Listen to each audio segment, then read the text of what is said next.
Hello. It's DMV Test Buddy again.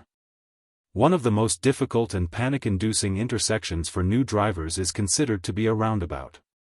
But if you look at it, there is nothing complicated about it. The main thing is to know what to look for. Today I propose to analyze one of these intersections.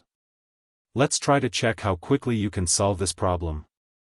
So, look closely at the screen. You are allowed to proceed. A. Only in direction B.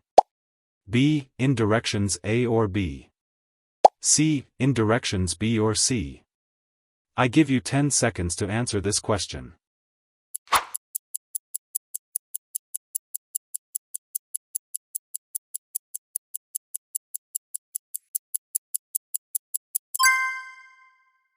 So, let's figure it out. In the picture we see a car that intends to enter a roundabout. This is confirmed by the sign roundabout. This sign requires you to move around the central island counterclockwise before entering the desired passage. Thus, movement in direction C is prohibited. Then everything is even simpler. At the first exit from the roundabout we see the sign, no right turn. Accordingly, movement in direction A is also prohibited.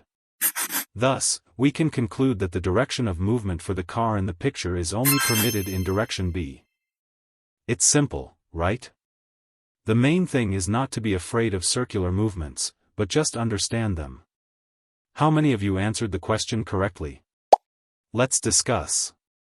Waiting for you in the comments.